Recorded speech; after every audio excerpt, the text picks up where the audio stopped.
Welcome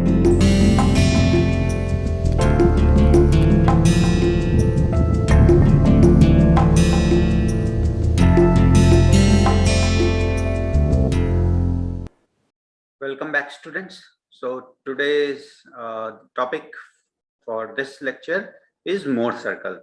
So you would remember that we derived an equation which will allow us to obtain sigma x, that is the normal stress, and sigma xy, which is the shear stress at various orientations, given that you have the normal stress and the shear stress at one of the particular orientations. So here you will see that we can simplify that process. Okay, so let's begin. This process of simplification is obtained by using what is called as Mohrs circle. So which is given here. Mohrs circle. Okay, so Mohrs circle is basically a technique by which the transformation equations for plane stress can be represented in graphical form, and this particular graphical form is a circle, and hence it is called a Mohrs circle. The name Mohrs comes from the person who gave this theory, which is Christian Otto Mohr. In 1882, he developed the graphical method for analyzing stress, which is now known as Mohrs circle. This graphical representation is extremely useful because it enables you to visualize the relationships between the normal and shear stresses acting on various inclined planes at a point in a stressed body. So first, let me write down the name of the author, which is Christian Otto Mohr, and the year was 1882. Using Mohrs circle, you can also calculate principal stresses, maximum shear stresses, and stresses on inclined plane. And if you have plotted it on a graph circle, then you would see that you can directly obtain an approximate value, or even as accurate a value as your graph paper would be. Okay, so moving on, let's look at the equation that we had, and from there you would be able to obtain these equations. So the equations that we are talking about are sigma x prime, which is some particular orientation. So this is basically an unknown or a variable, and sigma x plus sigma y by 2. So this sigma x and sigma y are the normal stresses at a particular orientation. So these are known values. So these are not variables. And the other term is sigma x minus sigma y by 2 into cos 2 theta plus sigma xy. So this sigma xy is the shear stress also on the starting coordinate system, and hence this is also a known value, sigma xy sine 2 theta. And the other equation is sigma xy prime. So you want, in the new coordinate, you want to know the normal stresses as well as the shear stresses. And remember, we are obtaining only one of the normal stresses. The other is just rotate this theta would be rotated by 90, which would mean that 2 theta will become 180 degrees. So you put just 2 theta equal to 2 theta plus 180, and you would be able to obtain an equation for sigma y prime. So this equation was given in the form sigma x minus sigma y by 2 into sine 2 theta plus sigma xy cos 2 theta. Now, when you look carefully at this equation, you would realize that this equation can very easily be transformed into an equation for circle. How? Let's see. So let's call this value sigma average. Now, if I put sigma x prime minus sigma average whole square, then what I have, so I brought this onto the left side, this term, and then I squared it. So what I have is a plus b term. So a square plus b square plus 2ab. So which will become sigma x minus sigma y by 2 square cos square 2 theta plus sigma xy square sine square 2 theta plus 2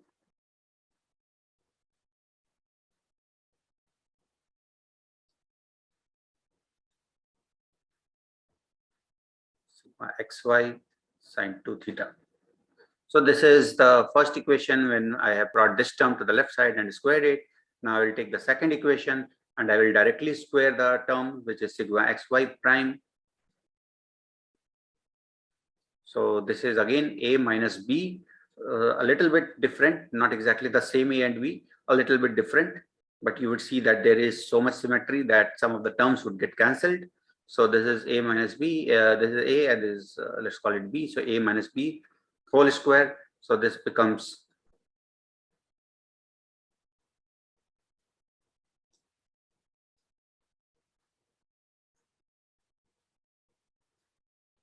sine square 2 theta plus sigma xy square cos square 2 theta. So it will become minus 2ab minus 2 sigma x minus sigma y by 2 sine 2 theta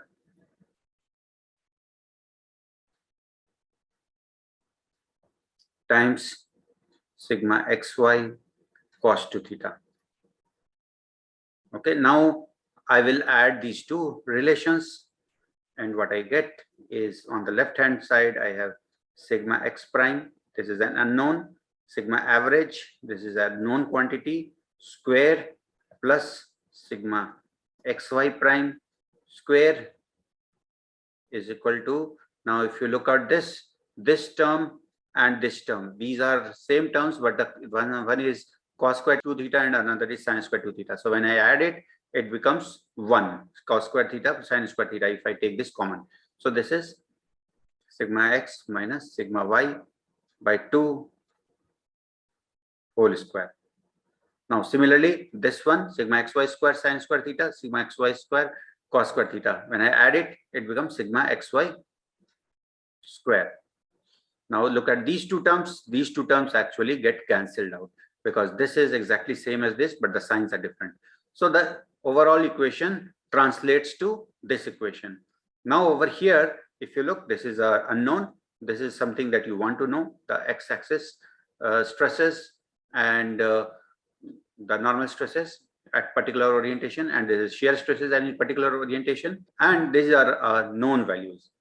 Okay, so this is some x normal stresses in the x and y direction which are given to you, and similarly the shear stresses in a direction which is given to you. Now what is very interesting, as you can see, that now that theta term is completely gone, which means that you would be able to find this sigma x prime and sigma xy prime for almost any particular orientation. And that is the beauty of this. Another important thing to note here is that this equation has the form of a circle. So here this is like, if you remember, x minus a square plus y square equal to r square. So this equation is of that form. So the center of the circle would lie at some point on the x-axis, a distance away from the origin, and on the y-axis it will lie at the zeros of the y, and this term is the radius. So here basically this becomes the radius of the r square term of the equation, and this is the amount by which your center would be shifted. And if you draw it, this is how it would look like.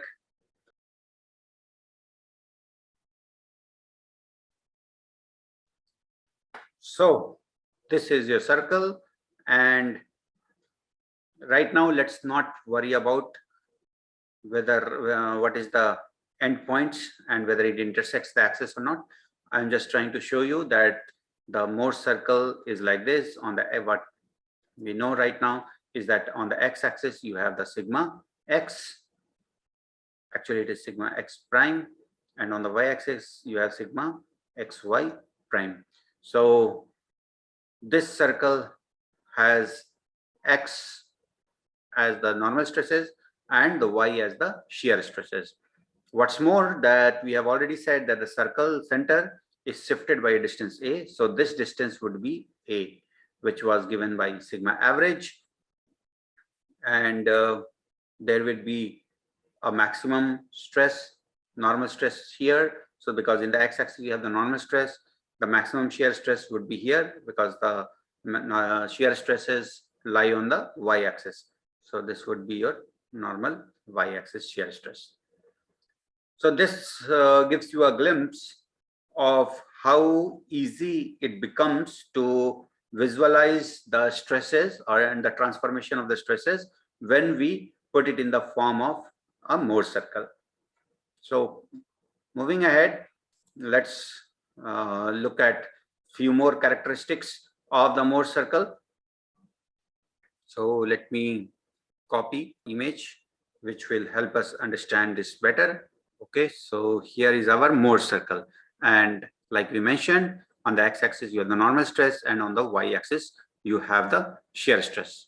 Now for the Mohr circle, normal stresses which are positive in values, so positive normal stresses imply tensile stresses,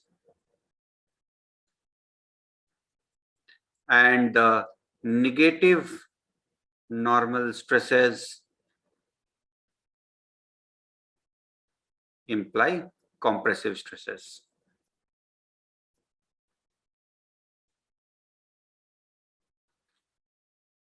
Okay, so that is one important aspect when you are looking at the Mohr circle. And in that respect, if we assume that this point is 0, 0 or the origin, then it means that the normal stress throughout the circle is positive, meaning this particular point in any orientation is experiencing only a tensile stress. And yes, like I mentioned, the circle is representing the stress state of one particular point. Okay, it may be that all the points on the component are experiencing the same type of stress. So in that case, this particular circle can represent the whole body. But in general, one Mohr circle represents one particular point. And when you will look at it more carefully, then there is one particular line, for example, like this one. And when you are looking at this line, then it is showing you the stress. So at one end, it is showing you the stress for one particular orientation. And at this particular value, for example, when let's look at A. So here you have A, which is also shown in the orientation over here, and this is A. So this particular A point is representing this orientation. And here you have two values. One is the normal stress and one is the shear stress. So this is these 2 points, that these two values will represent the normal stress, which is this one, and the shear stress like this one. So the x and y coordinate of A are representing the normal stresses and shear stresses at this particular orientation A. Now, if you look at the other point B, which is over here, so here again you will have two values, x-axis value and the y-axis value. So the x-axis value will be representing the normal stress, and the y-axis value will be representing the shear stress. And the important thing to note is that here when we rotate the orientation by 90 degrees, so A to B, as you can see, the orientation difference is by 90 degrees, which would imply a 180-degree rotation in the Mohr circle, because here it is rotation by theta and here it is rotation by 2 theta. So when you rotate by 90 degrees here, it gets rotated by 180 degrees here. And that is where it helps when we write that equation. If you remember, we had changed the format of the equation so that our equation becomes into the form of 2 theta instead of writing it as theta form. And if we had not done that, then we wouldn't get an equation like a circle. And if we don't get a circle like equation, then we will not be able to represent it in a very easy to visualize format like this. So the overall, we knew it beforehand without explicitly mentioning. We actually included that 2 theta format into our equation. But now at this stage, you would also be able to appreciate that why we moved to that 2 theta format. And you will now also be able to see that because of the fact that we moved from theta to 2 theta, we also see that effect over here. So this when you rotate theta in the real space, in the Mohr circle, it rotates by 2 theta. So these are a couple of important things to remember. And another important thing to remember is that if you have, so for the normal stresses, we know positive implies tensile and negative implies compressive. Similarly, if you have clockwise shear stress, so clockwise shear stress is represented by positive values. So in the picture, you can see in the B, we have clockwise rotation or of the shear stress, which is positive. So clockwise shear stress is given by positive values, and for the A, you can see it is anti-clockwise and the value is negative. So that will always be the case. So I got a little bit messed up, but the main point is that one will remain positive, the other will remain negative, and it is a convention. So you can select a different convention, but this is what is usually accepted.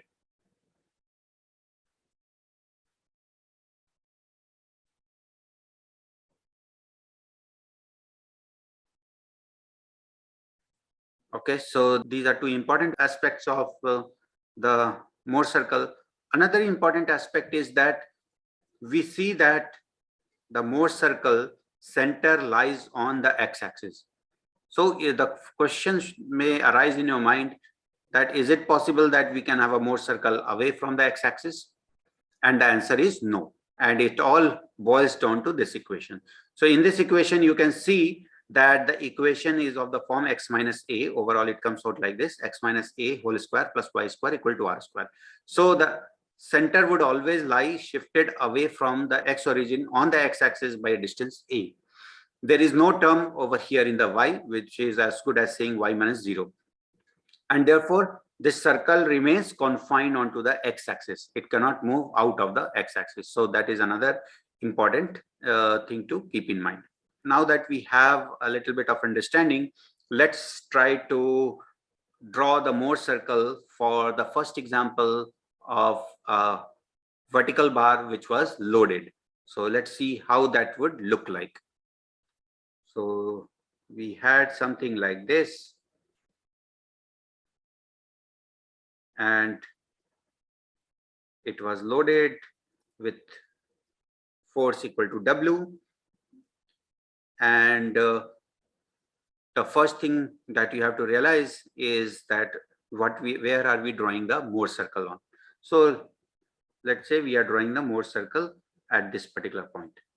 Now at this particular point, this is how the force is acting in this direction. And if you look at the shear stress, so the shear stress is equal to 0. So sigma x y equal to 0. Let's say this is sigma yy, and the sigma other element normal stress, which is in this direction, sigma xx. Now this is also equal to 0. So we have a compressive stress in the normal direction and a 0 stress in the normal direction, and the shear stress is equal to 0. So how does this look like? So let's put a circle over here, draw it like this, because we have a circle to insert here. Now what will be the values of the circle? And we know that one of them is negative normal stress and the other is 0. So these 2 points must differ by a theta equal to 180 degrees. And sigma xy is equal to 0. So we can say that this is also a point which lies on the x-axis. So one of the point is this one and the other is this one. And therefore, now we can insert the circle over here. To make it more precise, let me move it and let it touch over here. So this is sigma xx equal to 0, sigma yy equal to w by a, whatever. And you can see that shear stress is equal to 0 at this point. Now this also tells us a lot of things. For example, this is the center of the circle, and therefore this particular is the maximum value of shear stress that you can obtain. So this is sigma xy. So at what particular orientation you can obtain this? Now this from here to here, if you look at it, so this is point, if we are looking at now, if we call this as point A, this particular orientation, if we call this as A, then we know that the sigma xy is 90 degrees away in the Mohr circle, which would mean that in the physical space it would be half of that, because this is 2 theta. So in the physical space it is theta, which is equal to 45 degrees. So you can draw it like this. So at this particular orientation, which is 45 degrees, you would get shear stress as highest, which is sigma xy. And you can even find the value. Why? Because you know the radius. This is 0, 0, this is sigma yy. So half of this is the radius, which means sigma xy will be equal to sigma yy by 2. So you see that it becomes so easy to find out the maximum shear stress. I didn't have to do much calculation. And that is the beauty of Mohrs circle. Okay, so moving on to understanding other characteristics of the Mohr circle, let me again copy this image. Now we will look at something that we have already touched upon, and which is the transformation. So I just now mentioned that when we are talking about the transformation, that if you move from A to B in physical space, it is moving by 90 degrees, but in the Mohr circle, it will move by 2 theta, which is equal to 180 degrees. So let's say you have this particular orientation, and then so over here you have, so let's say this is your orientation x and y, and then you want to rotate to another orientation, which is x prime, y prime, and let's say this is equal to theta. This plane, this rotation is theta. Therefore, if your original one, which is this one, a, x and y, they were over here, so let's say this is represented as a,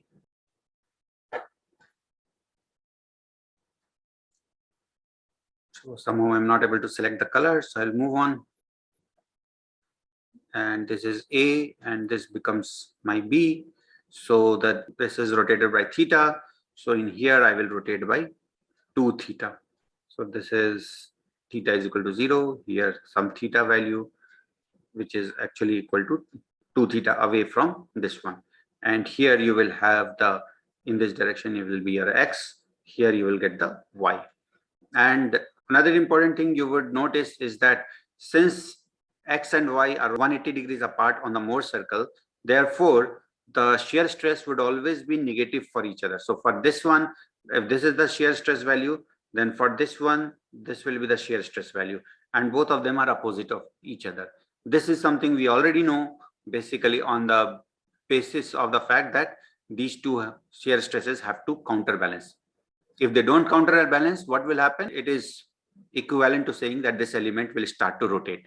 And since it is in equilibrium, so it cannot rotate, and therefore whatever shear stress value you get here, it will be the inverse of the shear stress that you get over here, or these two will be equal in magnitude and opposite in sign.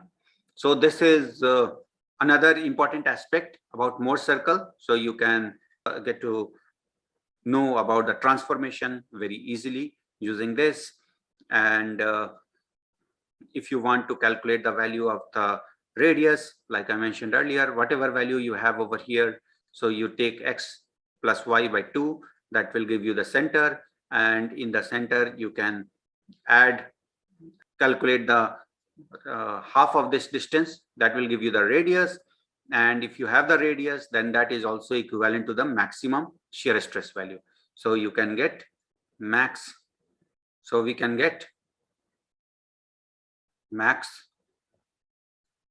shear stress value, and we get to know that the shear stress value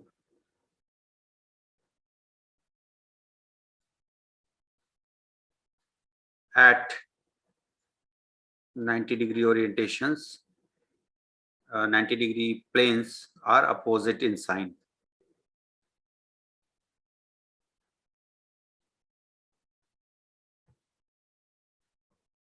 but equal in magnitude.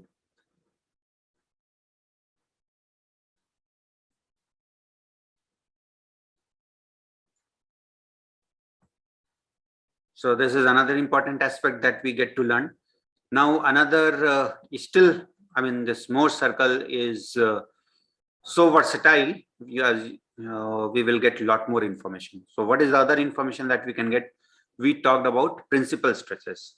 Now you would see that we can also get principal stresses.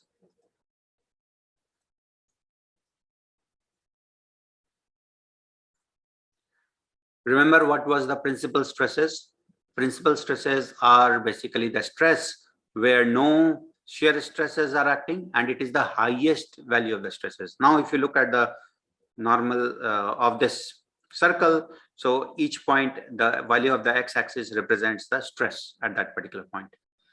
And when you are on the x-axis, that is when the shear stresses are zero. And at one particular point, the normal stress is highest, and at the other point, the normal stress is lowest. And therefore, it directly gives you the value of the principal stresses. So this is one principal stress. This is another one. So this is sigma 1, and this is sigma 2. So we can get sigma 1, sigma 2 values. We are able to get maximum shear stress. We can also see that the shear stresses are equal in magnitude, opposite in sign. We also see that we can get the values of normal stresses and shear stresses at any other orientation. So there are so much more that we can obtain when we are using or with putting things in the Mohr circle format. And that is why Mohr circle is so versatile and so powerful. Now let's go through some simple examples to understand this concept in a little bit more detail. So let's say we want to calculate the Mohr circle, or we want to draw the Mohr circle for a uniaxial tensile condition. So how would it look like?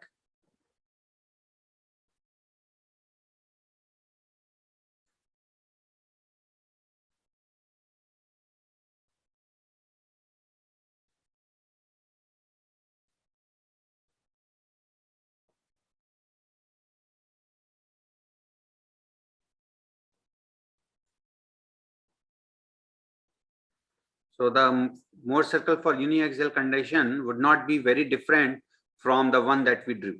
So we'll just have a look at it. What do we have in the uniaxial tensile condition? What we have is something like this, where you are pulling the material like this. And where are we trying to get the stress? So let's say this is the A. So this is this particular plane. This is the orientation. And along this, we have sigma YY. Here, this is sigma XX, which is equal to 0. And sigma XY is equal to 0. Sigma YY is in the positive direction. And so it is tensile stress. And sigma XS is 0. So the simplest thing that it is one of the very simple conditions, and therefore it will come out like this.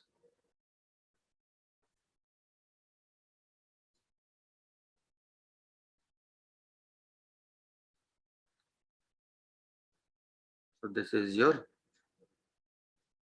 sigma yy. This is sigma xx, which is also the principal stresses.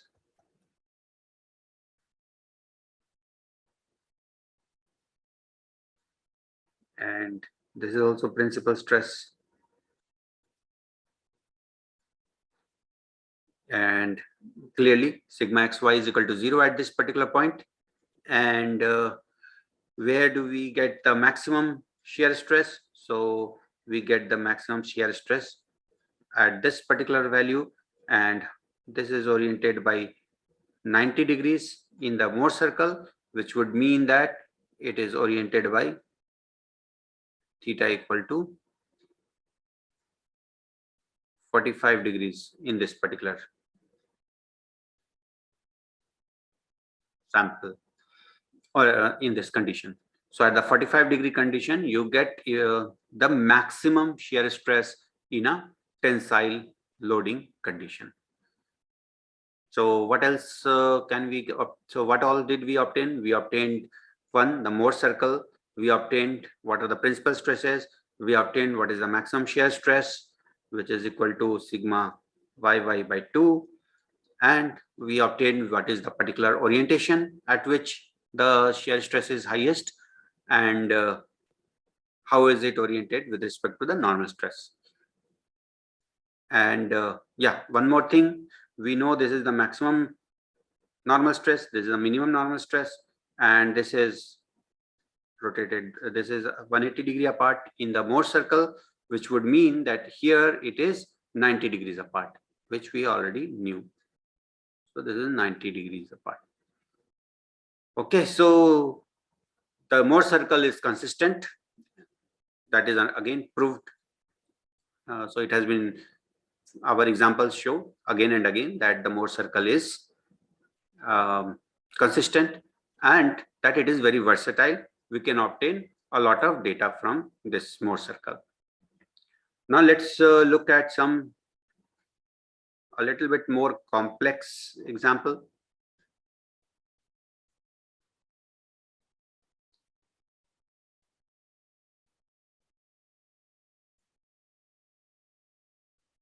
So let's say this is 50 megapascal. This is compressive 80 megapascal, and the shear stress acting is 25 megapascal. So if I have to draw the Mohr circle for this, how would it look like?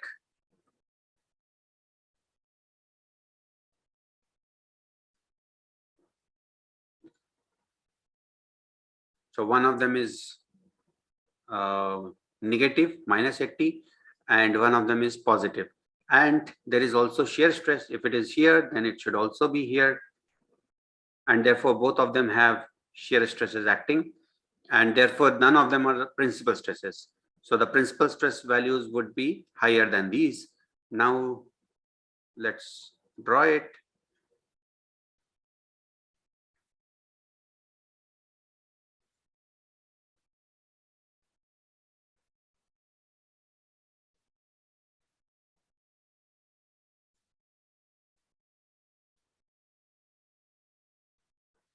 And the condition that we have here, based on that, we can say, so here it is minus 80, comma 25.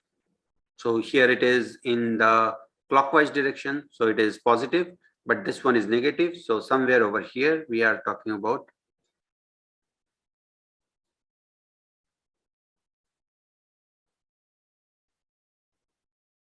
so minus 80 on the x-axis and plus 25 on the y-axis.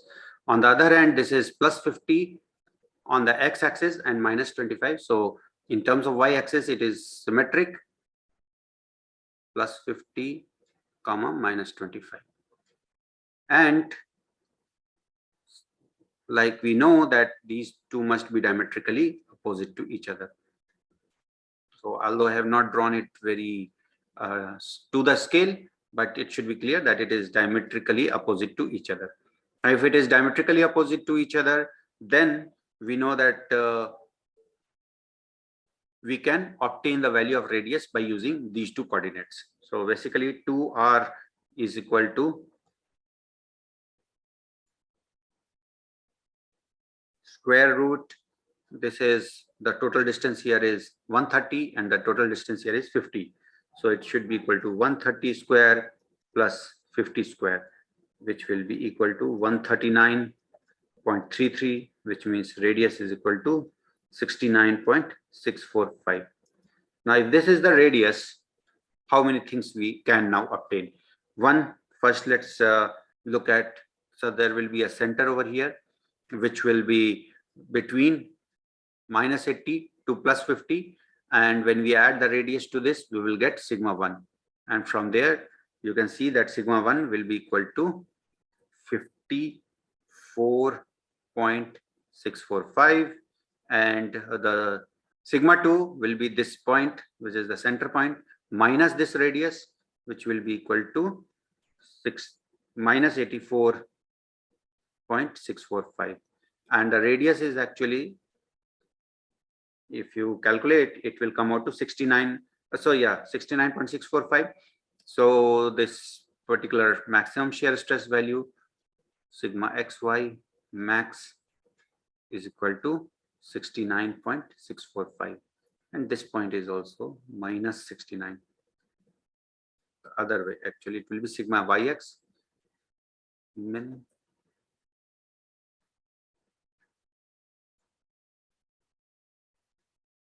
So we have obtained so many values. We have obtained the principal stresses, and we have obtained the maximum shear stresses. We have obtained what is the sigma average, radius, and so many things just by drawing this circle, because the relation that we obtained for sigma x and sigma xy, they had a particular relation which we could convert into a equation, into a circle format, and therefore it made our task so much easier and we are able to get so much data. Okay, so we will close this session now, and when we come back next, we will talk about strains, elastic strains. Thank you.